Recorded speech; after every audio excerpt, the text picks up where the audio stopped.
However, we were just so completely overwhelmed with the move. As you can only imagine, you have to pack, you have to organize, and you have to unpack, it's just so much. Plus we have a baby. So definitely, I, decided to take some time out today. I'm like, no, I need to make this time to make this video because I do want to share the journey with you guys and just even provide a little hope for anybody who is currently house hunting, in this crazy housing market. So we did end up purchasing a 5-bedroom, 3-bath house where we have our master bedroom, our guest bedroom, and of course the baby room. Right now it's just me, my husband, and our baby. My teenage son, he already lives on his own. He has his own apartment, and he's pretty much taken care of. So right now it's just us 3. Now we do have 2 extra spare rooms, which of course, we would like to grow our family. So why not, and I think that'll be nice that this time around, having a baby, I can start decorating pretty much from the moment of conception. We definitely have such a long journey to get here. I can't wait to share. But before I do, let me just give you guys a tour of the house. This is mine and my husband's office / play area. So you guys can see these are all of Jeremiah's toys. Say hi. Hi, Papa. This is where he spends most of his day, by the way, you guys. He absolutely loves this thing. But it's so convenient for me because I work from home. So while I'm here working, my son is pretty much entertained. I do get up to change him that's where his changing table is. This is his little playpen when he takes his little naps. So that way I don't have to keep going to the bedroom to do those things. I can just pretty much do all of it right here. So it's very convenient. You guys, now one of the biggest things that I dreamt about when we were looking for a home was a 2-story living room. I love, love, love high ceilings. They look elegant, they look beautiful, and this is just stunning. I mean, the windows are so beautiful. You get a perfect view of the lake. That is something that, I'll be honest, we weren't officially looking for a lake house, but we just ended up falling in love with this house. We haven't gotten furniture yet, so right now it's just empty space. But this is our living room. I cannot wait to furnish it and just get things in place and just have our family nights, have, just a nice environment for our son to grow up in. Now this is our kitchen, and again, it's not really organized yet because I have so much to do. I mean, there's only so much you can do, within such a short period of time. But I will show you this. I started getting little things like these covers, like the tea, coffee, sugar, utensils. I think stuff like that just makes me excited. I got a new utensils organizer. I think it just looks pretty. I love that I'm able to get a view of the lake while I'm in the kitchen cooking and doing what I have to do. Now let's go into the back deck. It is so peaceful. When I tell you it is so peaceful.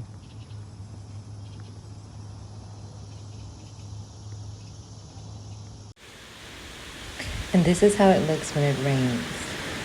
It's still peaceful. Now this is the guest bathroom, and I will not show you guys the guest bedroom yet, just because all of our stuff is still just dumped on the floor. Again, we're using the spare rooms as storage for now until we finish organization and we have everything complete. Now this is our son's room. Now don't mind the pink curtains.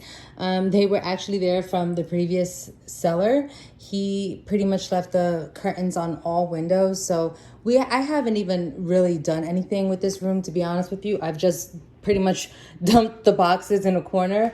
The funny thing about it is I feel like I did things backwards because normally people, when they have a baby, they get the nursery ready before the baby's born. In our case, we didn't have a house yet. We were in the apartment, so we had the apartment ready. Once we moved, I just haven't had a chance to get in here. And let's be honest, the baby sleeps in our room anyway, so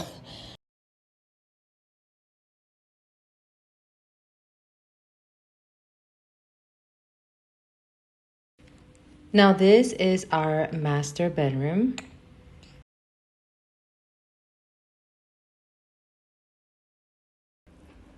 And this is our bath.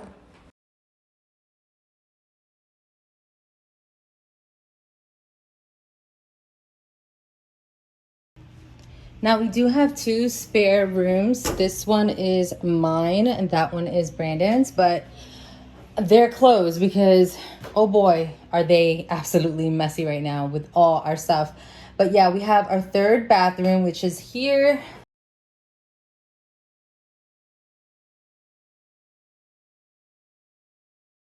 It connects to this room, and then, you know, it has this room right here. So it's very easy access in case we have more children.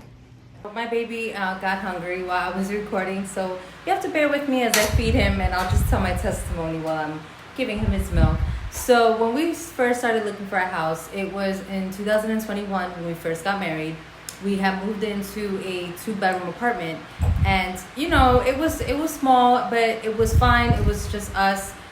You know, we didn't have the baby. Once we connected with a realtor, we connected with a lender, and you know, we did the whole pre-approval process. I mean, most realtors won't even take you house hunting unless you are pre-approved. So once we got that process done, we went and immediately started looking for a house. And when I tell you, when we started going to see houses, we were like, oh, okay, you know, this is cool, this is fun. That lasted maybe like 2 weeks, because when we finally found a house that we wanted to put an offer in, girl, boy, whoever is watching, we were outbid. I mean, they looked at our offer. I think the first offer we put in was at list price, or I think a little bit below. Their listing agent laughed at our offer and was kind of like, yeah, nobody's offering at list price or below. Everybody's offering way over asking. So we were like, you have to offer over asking in order to get a house? Like, what is this? And that wasn't even it. Not only, you know, were people offering over asking, but people were waiving their contingencies. And contingency is a way to protect yourself in case something is wrong with the house. So for instance, inspection. People were waiving their inspections. What that means is if you put an offer on a house, right? And let's say you waive your inspections, and then once you get your house inspected and you find that there's something major, like a $30,000 repair, $50,000 repair, $100,000, you can't back out without losing your earnest money deposit. And your earnest money deposit is just a percentage of the house that you put down to give your word that you basically mean what you say. So let's just say $5,000. So if you back out of a contract and you have no contingencies, you lose that $5,000 in the event that the house is a mess. Because let me tell you, a house can look super beautiful in person and in pictures, but then when you get into the house and you get an inspection and you find all these things going on, like, these things add up and they can cost money. And not only that, but they can determine whether or not it's even worth buying the house. So with contingencies, they're there to protect you, that in the event you see something in the house that's like a $40,000 repair and you're like, yeah, there's no way I'm getting into this house, you can back out within that time period, depending on how long your contingency period is. I think for us, our contingency for the inspection was 14 days. So we have 14 days to back out of the house if something was wrong, if something was majorly wrong with the house and the inspection report. So in this case, when I saw that people were waiving their inspections, I was like, there's no way we're gonna do that. And then in that case, there was no way we were gonna get our offer accepted, because sellers were greedy, buyers were just acting off emotions and just waiving contingencies left and right. I think the interest rates at the time were 2 or 3%. So money was cheap and people wanted to get into a house before they raised interest rates. So I think after like 5 offers that we put in and they all got rejected, we literally were like, yeah, maybe 2021, 2022 is not our time to buy. We're not trying to get stuck with the lemon. And when we realized like, this is not it, this is not cute. Like, how are people just waiving their appraisals, waiving their inspections, their finance contingencies? Like, how are people doing all of this, knowing that this is a huge investment? Like, a house is a house, okay? It's not a car. Like, I just don't, it just, but anyway, so we basically decided to sit out for the remainder of the year. And then I find out I'm pregnant. And my little muffin here was cooking in my belly. And, you know, we're in the 2-bedroom apartment, but the second bedroom was out of commission. So technically it was a 1-bedroom apartment. And so now I'm here like, okay, we're in a 1-bedroom. It was very small. I'm like, can we even fit a crib in here? Like, how are we gonna do this? So we started looking up, we started looking at houses again towards the end of the year. But, you know, it was just, again, like, people were still crazy. People were still bidding, you know, way above asking and waiving stuff. So we were just praying like, God, I just remember I fasted. I remember I prayed. I had the exact details of what I wanted my house to look like. I just laid it at the altar. I said, Lord, if it is your will that we have a home, you know, for our family, you know, I pray that you allow it to come to pass. And so when 2023 came and we still didn't find a house, now it's time for me to give birth, kind of had to make do with what we had. So we we squeezed our baby into our room with us. And we were able to fit the crib in our bedroom, and, you know, it worked out. And then I think April or May is when we finally were like, let's get real serious again. And this time, let's just go all in. Like, let's really see what we find. Again, we weren't going to be stupid. We weren't going to waive anything.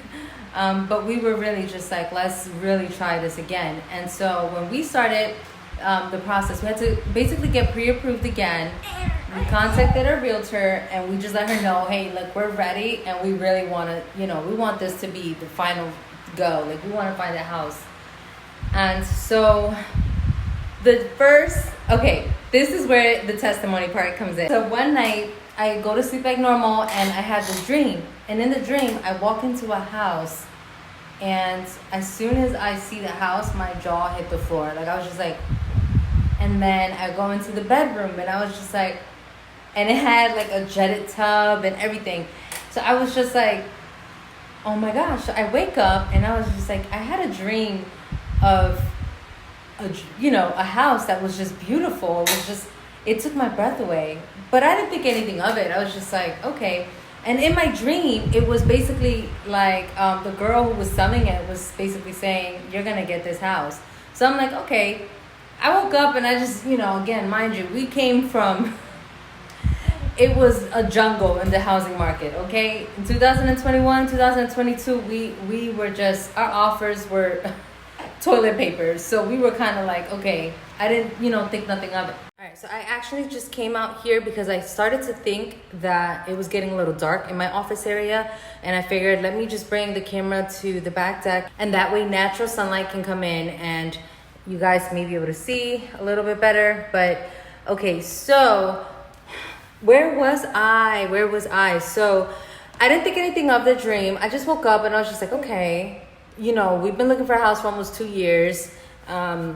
We had placed 5 offers. They all got rejected. I had a dream that I saw this house and that we were going to get it. So I was just like, okay. And then I go on to Zillow, because when I tell you I was going on Zillow almost every day, my husband had to correct me on that because he said, don't turn this into an idol. You can't look for something and not leave room for faith. And he was 100% right. So on that day, I did go to Zillow because of the dream. So I go in, I'm just, something tells me, to look at a different town that we've never looked at before. I clicked on the town and I saw the one house. It was like this red brick house. It was beautiful, gorgeous. And then as I clicked on that house, then I see this one. So I clicked on this one. And as soon as I clicked to see the pictures of the inside and everything, my jaw dropped. Just like my dream. When I tell you, I was like, and then I showed my husband and I was like, oh my gosh, this is like 27, 30 minutes away from your job. Like, you know, what do you think? And blah, blah, blah. And so he looked at it. He was like, well, this is really nice. And so we called our realtor. We were like, hey, look, we found these houses. We would love to see them. So she went ahead and she made the appointment for us to see the house. 2 days later, okay, we were supposed to see the house, I believe, on a Thursday, okay? By Tuesday, this house goes off the market. It goes pending, which means someone else put an offer and that offer was accepted. So now, I was watching this every day, like morning till night, because I was like, I hope nobody gets it. I hope nobody gets it. Boom, it goes pending on Tuesday. And when I tell you, like, my stomach dropped, like, I was like, I felt like I was gut punched, because I really felt like, I'm like, the way that I felt when I saw this house is the way I felt in the dream. I really felt like this was the dream house that I had dreamt about. So I felt like I was gut punched. I mean, I was actually like a little sad. My husband saw me, like, he's like, stop moping around. I was like, oh, dream house.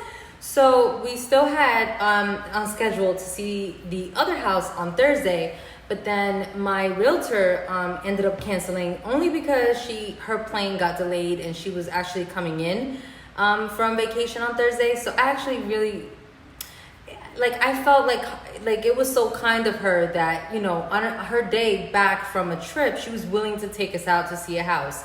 But unfortunately, her flight got delayed. So we had to cancel and reschedule it for Saturday. And would you believe that on Friday morning, when I wake up and I look to Zillow, I go on Zillow, this house is back on the market. I couldn't believe it. I called I've never called a realtor so quick. We immediately made the appointment to see this house on Saturday, along with the other one and a third one. So it was 3 houses. And so on Saturday comes, you know, this was the first house we saw, so this was number 1. And of course, we fell in love. It had everything that I dreamt of, so I was in love. I was like, oh my gosh. Oh, and another thing, it has a jetted tub. So I was like, no, this is definitely my dream house. And I mean that in the literal sense, like, I dreamt this house. So we see this house, we go see the second one, and then we see the third. Now, when we get home, we were like, oh my gosh, we loved all 3 of the houses. We can't even choose which one. So, but we knew that we had to be quick because, you know, somebody else can come in and put an offer and just kind of like, you know, swoop in and take the house from us. So we decided that we were going to sleep on it. We were going to pray. And that night I had a dream. And in that dream, I said, hey, I was telling my husband, I'm like, we got to pick a house. We got to pick one. And he's like, all right.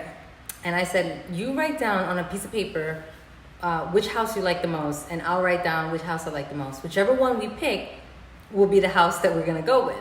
So he wrote down, okay, so he took the paper and I took a paper and he wrote down a number, but then he took my piece of paper and he wrote down a number too. He wrote down a number as well, not like the number 2, but anyways. So he wrote down the number twice, and then when I looked at it, and it said 1 on both. 1, 1. And I'm like, 1 as in the last one we saw? And he's like, no, the first one that we saw. And so when I woke up, I told him, I was like, hey, I had a dream that that you picked the first house, which was this one. He already knew this was my dream house. So that was also my choice. But yeah, we pretty much were like, yeah, I think we're ready. We're ready to go with this one. We went to our realtor, we let her know, and she drafted an offer and went ahead and submitted it. Long story short, we closed in under 30 days. Yeah, when we walked into that closing office and we signed off, it was like, I couldn't believe it. Like, this happened. Like, this really happened. And then when we got the keys to the house, like, we came in and we we're just like, this is home. You know, it's been such a surreal feeling, and my baby has his own room, and baby boy's gonna get to play. Oh man, it's such a blessing. All in all, this was definitely quite the journey to getting here. Like I said, when we looked at houses, there were other houses that I've fallen in love with and started planning, you know, our future with, and then boom, we get outbid or we get our offer rejected, and then it's like back to square one, having to start all over again. So the whole process was daunting. I would say looking for a house was fun, maybe like the first month. It was very exciting. It was fun. It was like I was taking pictures. I'm like, oh, this house, this house, this house. And then after, you know, we just got outbid like 5 times, it was no longer fun. I no longer wanted to see houses anymore. I was just over the process. I mean, it's been almost 2 years. Like I said, we started in 2021. So by the time you hit almost a 2-year mark, yeah, you're over it. You're just like, but this really was worth the wait. I am so grateful to God that He answered our prayers. He has provided our family with our first family home, and I give God all the glory. And I'm also just very grateful to my husband because he's so hardworking. He does everything and anything for our family and make sure that we have what we need, especially a little pumpkin here, his little twin. So I am very grateful. You would have told me 5 years ago, like, hey Lisa, this will be your life, right? We're 36. So if you would have told me at 30, like, hey, this is going to be your life. You guys are going to have this house, this baby, this, I would be laughing in your face. I would not have believed that this would have been my life. And it is. God has surpassed my wildest dreams. He has blessed our family and has kept us in His will. We are forever grateful to God for everything that He has blessed us with. I'm grateful for Him. This year, 2023, is the year that my second son, Jeremiah, was born, and also the year that we purchased our first family home. So this is definitely one for the books. I hope you guys enjoyed this video and enjoyed our testimony. I am super grateful, like I said, and I can't wait until next time. God bless you.